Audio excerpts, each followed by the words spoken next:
같은 오후 2시 예배 오신 여러분들을 환영합니다. 오늘 본문은 베드로 전서 4장 1절에서 11절 말씀입니다. 오늘의 본문의 배경은 두 가지입니다. 첫 번째는 우리는 종말이라는 시간을 향해 가고 있다는 것이죠.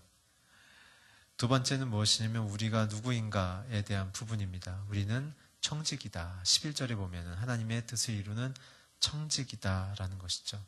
사도 베드로께서는 우리에게 있어서 우리의 정체성을 이렇게 설명하세요. 우리는 이 땅에서 천국으로 가는 나그네다. 여기에서 우리는 보상받거나 여기가 우리의 목표가 아니란 거예요.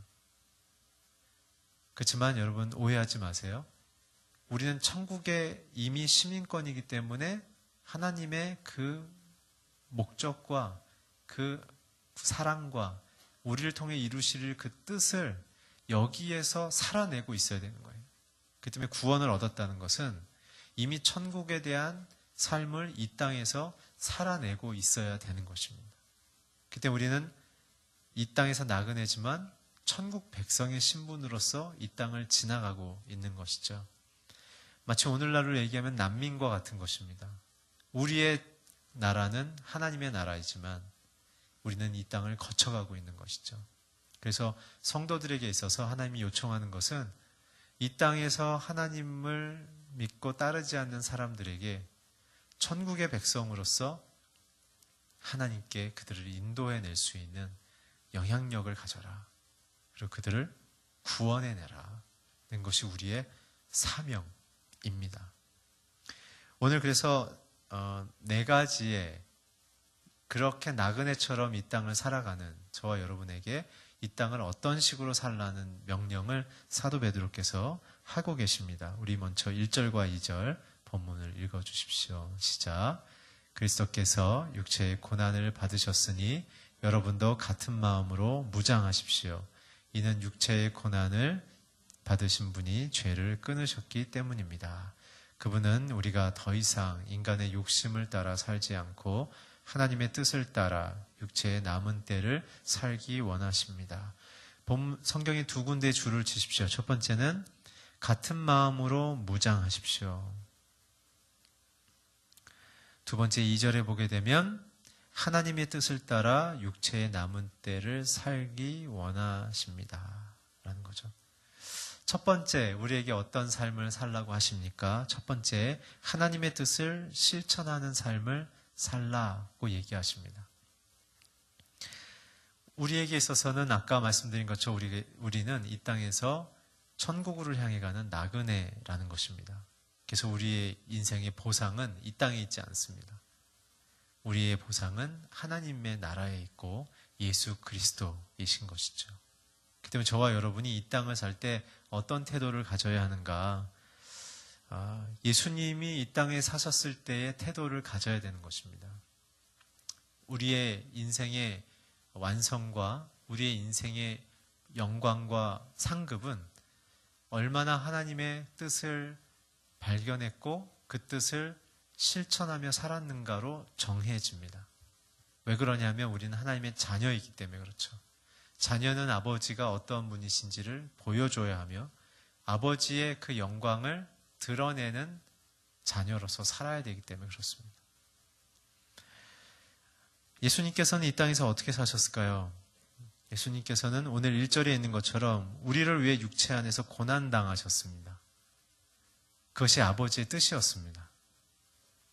예수님을 향한 하나님의 뜻은 저와 여러분의 죄를 씻기 위해 저와 여러분을 대신해서 우리가 받아야 될 고난을 받는 것, 그것이 예수님의 사명이었습니다.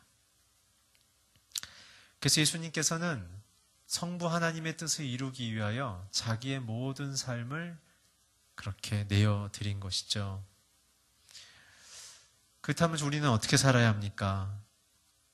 주님의 삶을, 그 하나님의 뜻을 실천한 삶의 내용을 조금만 더 들여다보면 도움이 될 것입니다. 첫 번째, 주님이 그렇다면 하나님의 뜻을 실천하신 그 실천 내용은 무엇입니까? 하나님의 뜻의 실천 내용.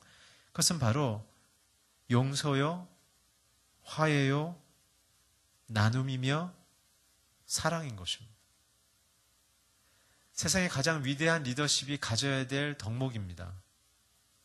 여러분, 우리가 세상에서 살아갈 때 하나님을 영화롭게 하며 세상으로부터 존경받을 수 있는 방식은 예수 그리스도의 이 삶의 태도를 따라 사는 것입니다. 저와 여러분이 갖고 있는 실력과 스펙은 도구일 뿐입니다. 그것으로 우리는 영광받을 수 없습니다. 세상은 성공한 사람들로 인해서 변화되는 것이 아니라 예수님처럼 용서하고 사랑하며 희생하기로 결정한 자들을 통해 세상은 변화되는 것입니다. 오늘 그렇기 때문에 예수께서는 온 우주의 창조주였고 통치자셨지만 인간의 몸으로 종의 신분으로 낮아지신 이유가 바로 이 세상이 목마르게 찾고 있는 그 변혁의 리더십의 핵심은 바로 낮은 자, 가난한 마음을 갖고 사는 자, 그리고 죄인과 창녀와 세리와 친구가 될 정도로 그렇게 넓은 수용력과 사랑을 가진 자를 목마르게 찾고 있다는 사실입니다. 성공하면 시기합니다. 그러나 희생하면 존경합니다. 오늘 저와 여러분에게 맡겨주신 가정과 직장인의 관계 속에 나는 어떻게 살고 있는가? 경쟁하며 살고 있는가? 아니면 상생하며 살고 있는가? 아니면 분리돼 살고 있는가? 아니면 공동체를 이루며 살고 있는가? 아니면 다른 사람들의 아픔에 대하여 관심을 갖고 있는가? 아니면 무관심한가? 오늘 우리는 예수를 믿는다는 것은 이러한 실천을 하는 것을 요청하시는 아버지의 뜻을 따라 사는 것이죠. 그렇다면 주님이 이렇게 이런 것들을, 이런 삶의 내용을 따라 사실 때 실천하시는 태도가 어떠셨습니까? 요한복음 18장 11절 우리 자막을 통해 함께 읽어주십시오. 시작. 그때 예수께서 베드로에게 말씀하셨습니다. 내 칼을 칼집에 꽂아라. 아버지께서 주신 잔을 내가 받아 마셔야 하지 않겠느냐. 고난인데도 아버지의 뜻이기 때문에 기쁘게 가는 순종의 삶을 사셨습니다. 아버지의 뜻을 이루기 위해서, 실천하기 위해서는 우리가 가져야 될 태도는 순종하는 삶이죠. 순종이 언제 가능할까요? 그것은 하나님이 선하시다는 것을 믿을 때 가능합니다. 자기의 아들을 죽이기까지 저와 여러분을 건져내신 그 하나님의 사랑을 저와 여러분이 선하게 고백하기를 축복합니다. 그 사랑을 받았음에도 우리의 마음속에 그 하나님이 선하게 느껴지지 않는다면 우리는 진짜 나를 위하여 죽고 부활하신 그 예수를 찾는 것이 아니라 나의 열등의식을 커버해 줄 수 있는 어떠한 다른 내용을 원하고 있기 때문에 그렇습니다. 오늘 우리가 진짜 찾는 게 무엇입니까? 신앙은 하나님께로 돌아가는 것입니다. 돌이키면 살아나리라. 왜 돌이키면 살아날까요? 하나님이 생명이기 때문에 그렇습니다. 예수님이 능력이시기 때문에 그렇습니다. 예수님이 온 우주의 주인이시기 때문에 그렇습니다. 오늘 우리가 이렇게 돌아가야 합니다. 그래서 우리는 하나님의 뜻을 실천하는 삶을 살기 위해서는 하나님이 선하시다는 것을 믿고 주님은 내게 선한 일을 이루실 것이라는 것을 예수의 십자가의 그 희생의 사건으로 의심하지 않는 것. 그리고 두 번째, 순종의 의미 두 번째, 내가 아버지의 길 안에서만 걷겠다고 주님 앞에 고백하는 삶을 사셔야 됩니다. 여러분, 다윗을 기억하십시오. 다윗은 하나님의 전적인 선택으로 왕이 되어서 통일 왕국을 이루죠. 굉장한 일입니다. 하나님의 은혜죠. 다윗의 실력이 아니라. 근데 다윗이 무엇을 잃어버립니까? 하나님이 주신 은총, 하나님이 주신 복, 하나님이 공급하신 그 권위와 영광이 이제는 계속 지속되니까 어떻게 돼요? 이제는 마땅한 것으로 생각하고 이제는 나는 당연하게 누려야 된다는 자기의 소유로 생각하죠. 그냥 감사가 사라지는 거예요. 그 감사가 사라진 다윗은 어떤 행동을 하죠? 첫 번째, 하나님이 명령한 장소에 있지 않아요. 전쟁하러 나가야 되는데 군사들만 보내고 하나님이 계속 승리케 하니까 이제 내가 안 나가도 되지 않나? 라는 어떤 우월감에 빠져서 군사들을 내보내죠. 그리고 어떻게 해요? 그 시간에 자기에게 가장 충성한 장군의 아내를 겁탈해버리죠. 왜 그래요? 하나님의 영광이 임한 리더였기 때문에 하나님의 뜻 안에 같이 순종하고 싶었던 우리아의 장군의 마음을 다윗은 어떻게 이해했냐면 얘는 내 신복이야. 얘는 내 거지. 라고 소유의 개념으로 오해했던 거예요. 그러니까 어떻게 해요? 그 아내도 자기의 재산처럼 생각한 거죠. 하나님의 길을 떠나면 하나님의 축복이 저주의 씨앗처럼 변질되기 시작하는 거예요. 그랬을 때 하나님의 은혜 속에 다윗이 회개하고 시편 51편처럼 침상이 눈물에 뜰 정도로 그가 회개하고 돌이켰을 때 그가 간구했던 건 뭐였습니까? 단 하나. 주의 성령이 내게서 떠나지 말아달라고 기도하죠. 제가 창피당한 이 권위와 명성을 회복시켜달라는 기도 안 합니다. 주님 날 버리지 말아주세요. 그 얘기예요. 하나님의 뜻을 이루는 영광스러운 자녀의 삶을 살기 위해서는 하나님의 선하심을 고백도 해야 되지만 두 번째는 뭐예요? 주님 나를 버리지 말고 내가 주님의 길 안에서만 걷게 해 주십시오. 그래서 그 위대한 고백을 언제 합니까? 시편 23편에서 하지 않습니까? 주님의 이름 때문에 나를 의의 길로 걷게 해주시니 감사합니다라고 3절에 고백하죠. 오늘 우리는 내가 갖고 있는 실력으로 주님을 섬긴다는 착각에서 빠져나오십시오. 내가 갖고 있는 거 드리면 하나님 기뻐할 거라는 생각에서 벗어나십시오. 하나님 그렇지 않습니다. 하나님 우리가 갖고 있는 것, 우리가 행하는 섬김의 내용에 감동하지 않습니다. 그거 필요하지 않습니다. 하나님은 저와 여러분을 원하는 것입니다.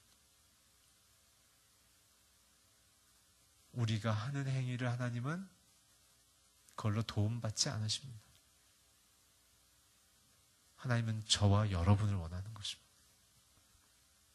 저와 여러분을 사랑하기 때문에 그런 것이죠. 그래서 두 번째 하나님의 뜻을 따라 사는 순종의 삶은 하나님의 길에서 벗어나지 않게 해주십시오 라고 기도하는 거예요. 그래서 우리의 마음은 무엇이에요?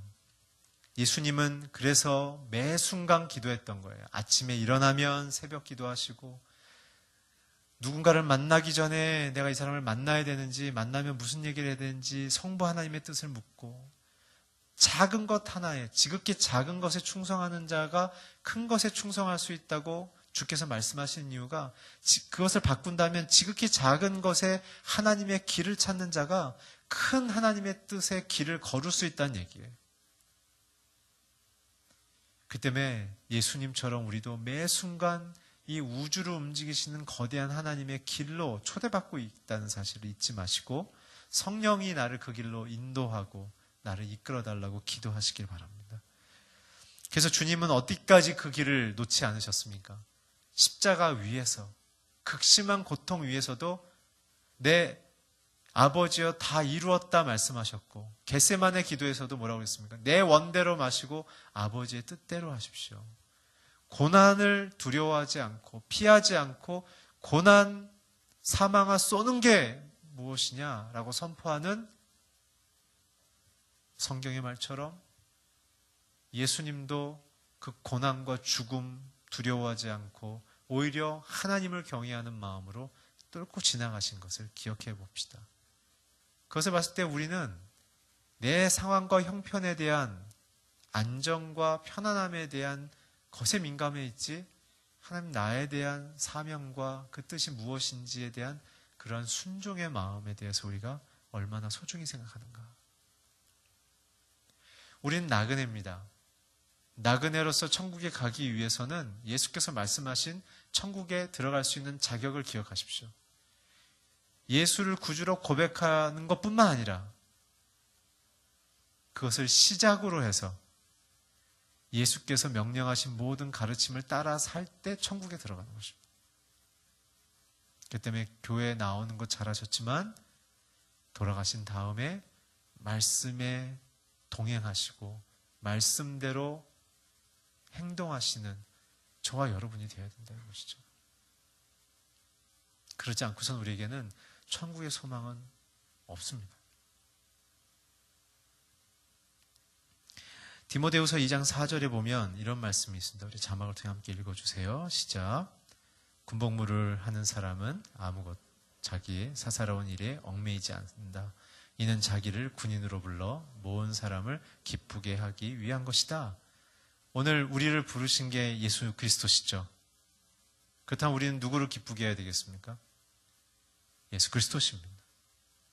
우리가 믿는 신앙은 하나님의 이름을 영화롭게 하며 그분을 즐거워하는 것이 우리의 인생의 목표인 것입니다. 그렇기 때문에 우리는 사도 베드로께서 무장하라고 얘기한 것입니다. 무장하라. 이 세상은 여러분 하나님의 뜻을 이루는 것을 미워합니다. 왜 그럴까요? 세속화된 세상의 특징은 하나님 없이 살기를 결정한 자들이기 때문에 그렇습니다. 그 내용인즉 하나님의 권위를 인정하지 않고 자기들이 세상의 권위자로 쓰고 다 소유하고 싶은 하나님의 자리를 탐내고 있는 자들이기 때문에 그렇습니다.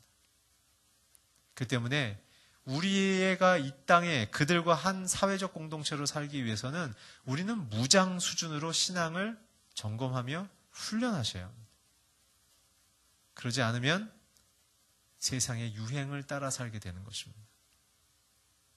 이것은 종교적으로 강해지라는 얘기가 아니라 예수님처럼 세상을 향하여 침투해서 그들의 마음속에 있는 죄를 뚫고 들어가 그 죄 뒤에 있는 상처와 눈물과 아픔을 우리가 만질 수 있는 그러한 사랑의 영적 리더십이, 사회적 리더십이 되라는 뜻인 것이죠.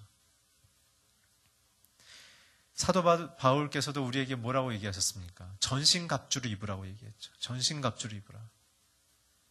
신앙은 훈련을 통해서 완성됩니다. 여러분들과 저의 인생 속에 예수님을 따를 때 훈련의 인생의 시간이 동반되지 않으면 우리는 세상에 굴복당할 수밖에 없습니다. 말씀을 끊임없이 묵상하며 말씀을 내 인생의 영혼에 먹이십시오. 두 번째, 내 생활을 그리스도가 원하시는 삶으로 훈련하셔야 됩니다. 언어의 훈련, 행동의 훈련, 표정의 훈련, 가치관의 훈련, 우리의 내면으로부터 외면으로 나오는 모든 과정에 있는 저와 여러분의 인격의 전 부분을 훈련하셔야 됩니다.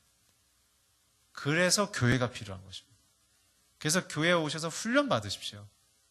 주일 예배로는 성장하지 않습니다. 오셔서 훈련 받으십시오. 그래서 우리는 그런 무장 속으로만 세상을 살아갈 수 있다는 것이죠. 그래서 오늘 1절 후반부터 2절에 보게 되면 그분이 우리 죄를 끊으셨고 우리는 더 이상 인간의 욕심을 따라 살지 않는다라는 것이 우리의 정체성인 것을 기억하십시오. 결론적으로 우리의 정체성은 뭡니까? 죄에 대해서 죽고 그리스도 안에서 살았다는 것입니다. 저는 저와 여러분의 마음속에 예수 그리스도가 우리의 인생의 전부이며 최고의 영광의 가치가 되길 주의로 축원합니다. 여러분들에게 주신 재능과 직장의 그 상황은 그것을 실천할 수 있는 훈련소고 실습 장소일 뿐입니다. 그게 여러분을 규정하지 않습니다. 직업이 저와 여러분을 규정하지 않습니다. 저와 여러분의 신앙이 담긴 인격과 삶의 내용이 저와 여러분을 규정하는 것입니다. 본문 3절부터 5절을 같이 읽겠습니다. 한번 같이 읽어주세요. 시작. 과거에 여러분이 이방 사람의 뜻을 따라 음란과 정욕과 술 취함과 방탕과 향락과 가증한 우상 숭배에 빠졌던 것은 그것으로 충분합니다. 이방 사람들은 이분이 같은 극한 방탕에 휩쓸리지 않을 것을 이상하게 여기고 비방하지만 그들은 산 사람과 죽은 사람들 심판하기 위해 예비하시는 분에게 바른 대로 고하게 될 것입니다. 두 번째, 첫 번째는 하나님의 뜻을 따라 살라. 두 번째는 구별된 삶을 살라는 것입니다. 이 뜻은 무엇이냐면 믿지 않는 세상 사람들에게 우리의 자세, 우리의 입장이 어떤지를 말씀하고 계시는 것입니다. 우리의 스탠스. 우리가 어떻게 세속화된 사회의 문화와 사람들에 대해서 어떠한 태도와 내용을 갖고 그들과 한 공동체를 이루며 살아야 될 것인가에 대한 신앙인으로서의 우리의 입장을 얘기하는 것이죠. 첫 번째 무엇입니까?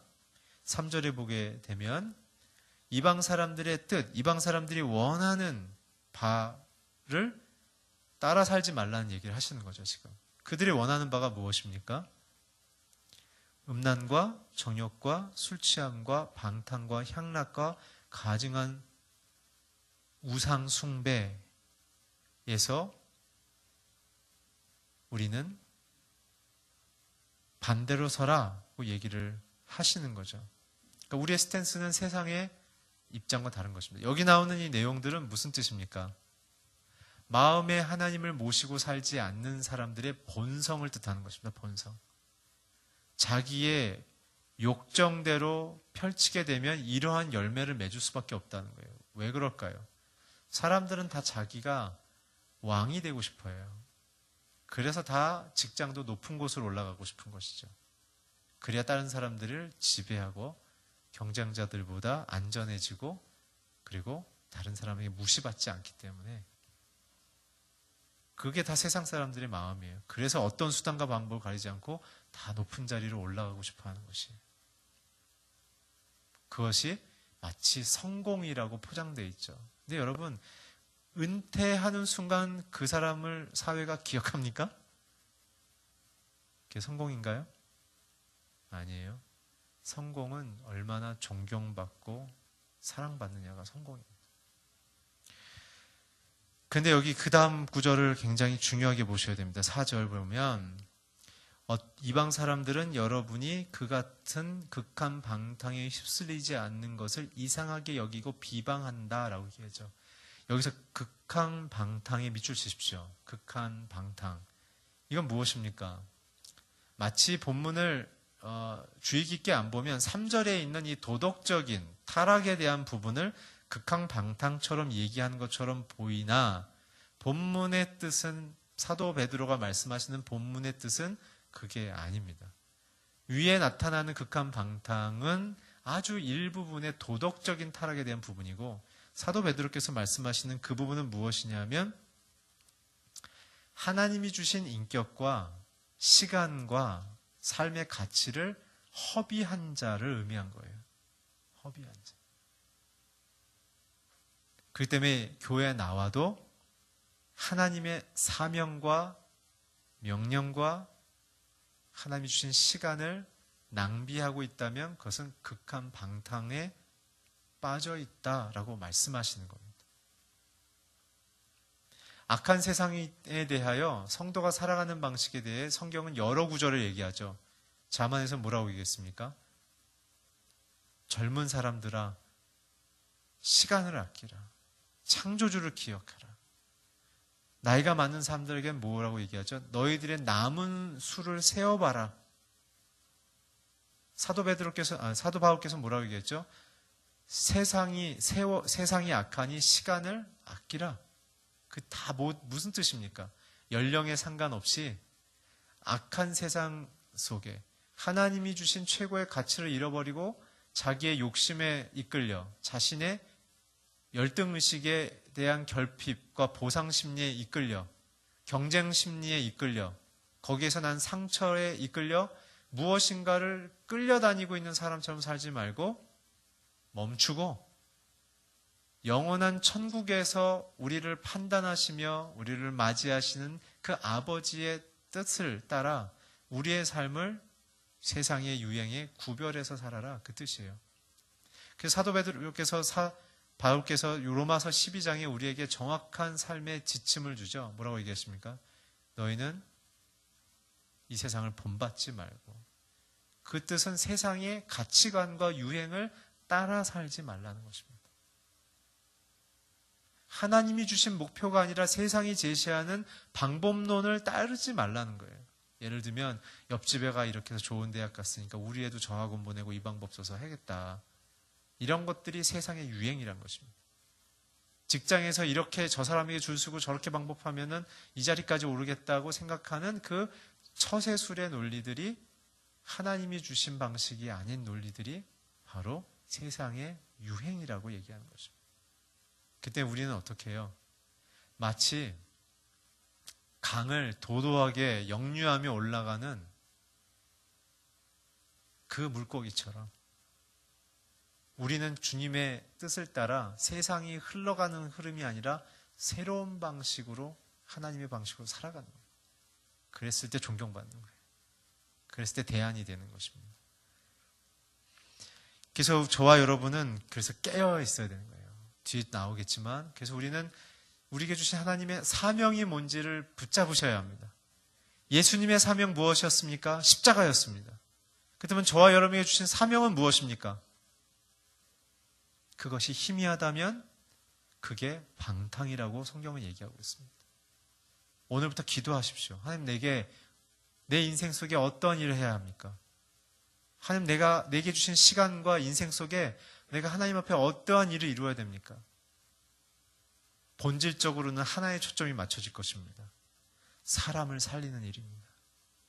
어떤 재능과 어떠한 직장과 어떠한 장소에서 할까의 차이지 결국은 어떤 사람은 가르치는 일로, 어떤 사람은 돈 버는 돈에 대한 일로, 어떤 사람은 위로하고 보호하고 케어하는 일로, 다음 세대를 향하여, 기성세대를 향하여 어떠한 세상의 사람들을 향해서든 간에 결국 마지막은 내게 한 사람에 대한 집중으로 한 사람을 살리기 위하여 쏟아붓는 삶의 태도로 가게 됩니다. 그게 바로 예수님이었기 때문에 그렇습니다. 그래서 오늘 저희는 생각해 봐야 됩니다. 내게 있는 구별된 삶이 무엇인가? 나는 하나님의 사명을 쫓아 직장생활하고 있는가? 나를 통해 지금 사람들이 살아나고 있는가? 내가 가면 사람들이 위로받고 있는가? 여러분들이 나타나면 사람들이 여러분들을 좋아해가지고 웃고 달려와서 여러분들의 이야기를 듣고 위로를 듣는 일들이 많이 일어나길 바랍니다. 나타나면 갑자기 일어나서 사라지는 일이 없기를 축복합니다. 그래서 저는 여러분들에게 부탁드려요. 신앙이 깊어질수록 교인들하고만 친해지면은 그거 좀 신앙에 문제가 있습니다. 신앙이 깊어질수록 어떻게 하셔야 되냐면 믿지 않는 사람들의 관계가 더 풍성해지셔야 돼요. 왜요? 신앙이 깊어진다는 것은 아버지의 마음과 그 사명에 따라 사는 것인데 아버지의 사명과 마음이 어디에 있어요? 99마리의 양은 주님의 울타리에 있기 때문에 늘 사랑하지만 어디에 가 있어요?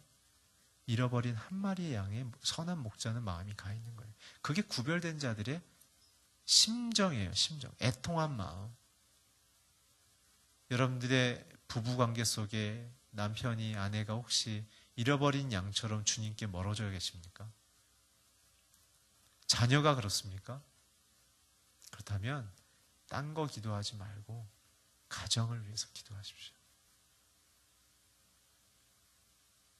두 번째, 내게 맡겨주신 직장의 선후배와 동료들에게 있어서 학교의 선후배 동료에 있어서 나는 예수님을 어떻게 향기롭게 보이고 있는가?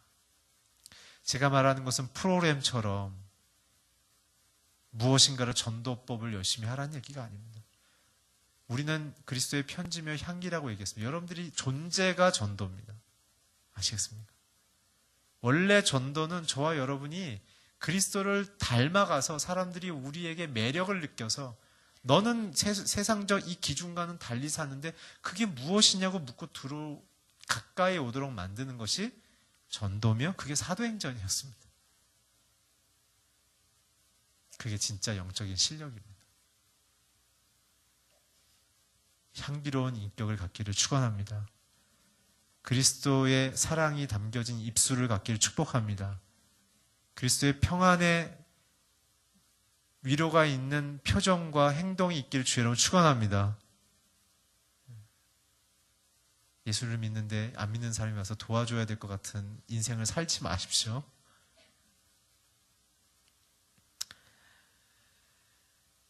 그래서 구별된 삶은 하나님이 우리에게 주신 목적, 하나님이 영화롭게 하는 그 사명에 대하여 우리가 살아가는 것이다 라고 얘기하는 것이죠. 세 번째 우리 읽겠습니다. 7절, 본문 7절 한번 같이 읽어주세요. 시작. 마무리 마지막 가까웠습니다. 그러므로 여러분은 정신을 차리고 깨어 기도하십시오. 세 번째 우리에게 주시는 삶의 명령은 깨어 기도하는 삶을 살라입니다. 7절의 말씀이고요. 여러분, 성경은 우리에게 있어서 종말론적인 삶을 요구하고 있습니다. 그것은 기존에 있는 이단들이 말하는 그러한 위기의식을 조장하는 종말론이 아니라 주님이 다시 오실 것을 우리가 믿는 그러한 건강한 계시록에 나타난 종말론을 믿는다는 것이죠. 그래서 초대교회는 예수님이 부활 승천했던 것을 봤던 그 수백 명의 사람들을 포함한 초대교회 사람들은 모일 때마다 어떻게 인사했습니까? 우리는 할렐루야 뭐 이렇게 인사하죠. 그때 그렇게 인사하지 않았습니다. 마라나타 인사, 마라나타. 마라나타는 무슨 뜻이냐면 아멘 주 예수여 어서 오시옵소서 그런 뜻입니다. 그래서 초대교회 사람들은 예수님이 즉시 오실 것으로 믿고 살았습니다. 그래서 그들은 국가적인 탄압 앞에서도 경제적 탄압 앞에서도 순교의 고통 앞에서도 그들은 도도하게 그 모든 고통과 고난의 길을 걸어갔던 것입니다. 천국을 눈앞에 두고 사는 자들, 나그네의 심경이지만 천국 백성으로서 하나님의 자녀로서 그 영적인 품위와 그 능력을 잃어버리지 않는 성도의 삶을 세상에서 살아갔던 거예요. 뺏겨도 밟혀도 그들을 사랑하는 거예요. 우리가 세상에서 할 수 있는 가장 위대한 리더십은 뭘까요? 나를 괴롭히는 사람을 사랑하는 거예요. 예수님처럼. 그게 기독교 신앙이에요. 예수님 믿고 성공하기 원하십니까? 성경은 그런 얘기 없습니다. 그거는 우리가 원하는 것으로 인해서 만든 신화입니다. 교회 안의 신화. 예수님 믿으면 다 성공합니까? 아닙니다. 실패와 좌절을 통해 더 큰 영향력을 미치는 사람들이 많습니다. 오늘 우리의 태도는 무엇입니까? 깨어있기를, 다시 오실 주님을 맞이하기를 바라는 것이죠.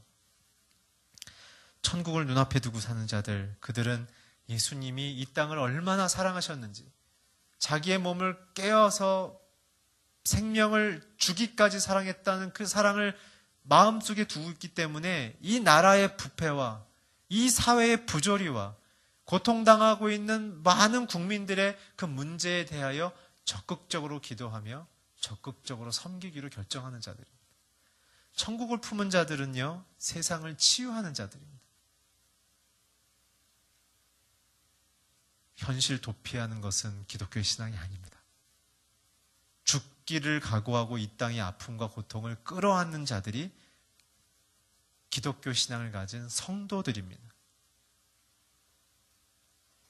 그래서 국가의 위기가 있을 때마다 기도하는 것이죠.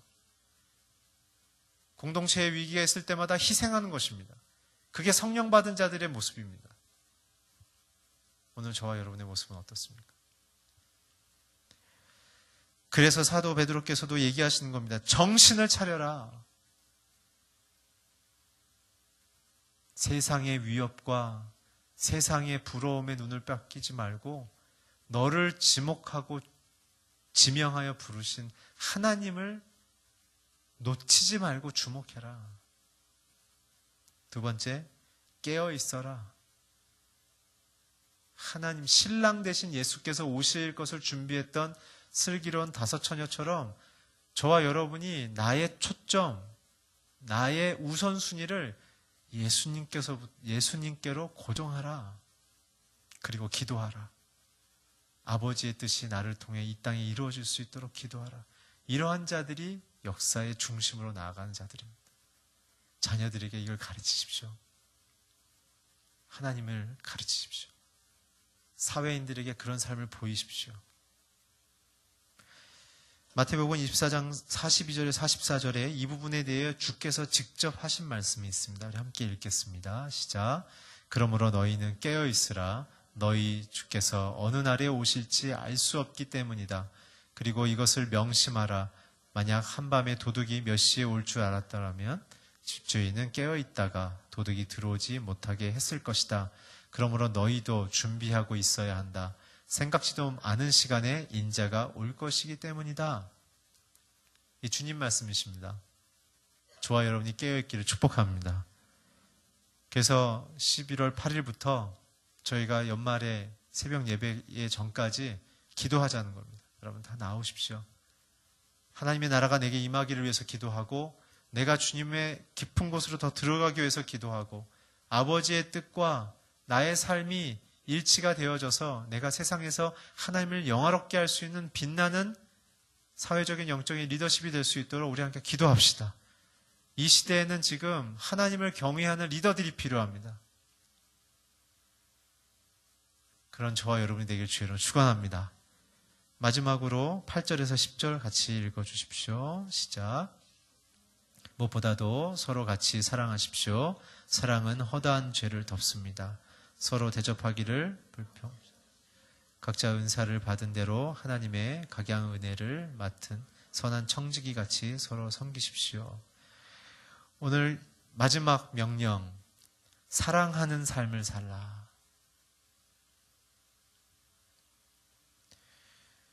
우리는 마지막으로 세상을 향한, 특별히 또 성도들과 가족을 향한 우리의 입장은 사랑을 포기하지 않는 거예요. 8절에 보면 뭐라고 얘기했죠? 너희끼리 뜨겁게 사랑하라. 사랑은 허다한 죄를 덮는다. 일단 믿는 성도들끼리 먼저 사랑하라는 거예요. 그렇게 고난이 있었는데도 교회 안에는 여전히 분열과 다툼이 있었다는 얘기죠. 우리 안에는 아직도 변하지 않는 내성이 있어요. 그래서 어떻게 해요? 우리는 서로 사랑해야 돼요. 서로 사랑해야 돼요. 그래서 성도들은 어떻게 하는 것이냐면 내가 무엇을 받을 것을 고민하는 게 아니라 내가 어떻게 저 사람을 섬길 수 있을까를 생각하는 거예요. 그래서 예수님이 갖고 있는 하늘나라의 최고 리더십의 스펙 2가지. 첫째는 어린아이와 같은 마음을 갖기. 그게 뭐죠? 권위자의 말이라면 그것이 선함을 믿고 무조건 받아들이는 거예요. 이게 믿음이에요, 여러분. 신념은요, 내가 원하는 걸 이루어달라고 얘기하는 게 신념이에요. 그거는 성경에 기록되어 있지 않아요. 주님은 우리의 쓸 것을 이미 다 아신다고 그랬어요. 알아서 내가 한다고 얘기했어요. 우리의 쓸 것에 대해 불안해서 기도하는 건 할 수 있습니다. 그러나 그것이 주가 되는 순간 우리는 사실 믿음 없는 자들이에요. 뭘 해야 돼요? 하나님이 내게 명령하신 것, 사랑하는 것이에요. 사랑하는 것. 그래서 저는 교회가 가져가야 될 게 무엇인가? 우리가 어떻게 변해야 될 것인가? 우리는 약한 자들에 대해서 관심을 많이 가져야 돼요. 특별히 몸이 아픈 사람들. 얼마나 아플까? 건강하면요, 아픈 사람 신경 몰라요. 그러니까 조금 아파 보시길 축복합니다. 좀 겸손해지세요. 그래서 성도들은 어떤 사람들에 대해서 마음이 절절해야 되냐면 약한 사람들, 소외된 사람들, 버림받은 사람들, 인정받지 못하는 사람들 옆에 성도들은 딱 가서 앉아 있어야 되는 거예요. 세상 사람들처럼 성공하려고 비비고 거기 들어가지 마세요. 금방 잘려요. 우리의 위치를 결정하시는 하나님 앞에서 우리가 어떻게 살지를 결정하세요. 대한민국이 왜 이렇게 됐나요? 저와 여러분이 주의 말씀대로 못 살아서 그렇게 된 거예요. 우리도 다 세상 방식대로 사니까.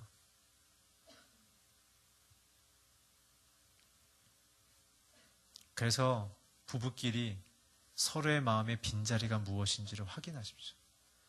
성도 중에 몸이 아파서 못 나오거나 힘겨운 사람들이 있으면 찾아가서, 아니 주일날 만나면 손잡고 기도해주고 함께 잠깐이라도 차를 마시면서 사랑과 위로를 전하세요. 그런 사람들이 리더라는 거예요. 성도님들이 이렇게 귀하게 해주시는 더 사랑, 세상에 희망이 되고 있는 것이에요. 시청 직원께서 그러시더라고요. 보통은 한 달이나 석 달하고 끝나는데 와, 어떻게 오늘교회 성도님들께서는 지금 거의 3년 가까이를 매주 그렇게 방문해서 섬기십니까? 자기네들이 놀랬다는 거예요. 이렇게 충격을 주는 거예요. 성도님들이 그리스도를 따라 사는 모습을 통해서. 사랑은 허다한 죄를 덮는 거예요.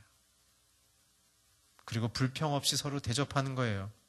히브리서 13장 1절에서 2절에 이런 말씀이 있는데요. 우리 자막을 통해 함께 읽겠습니다. 시작.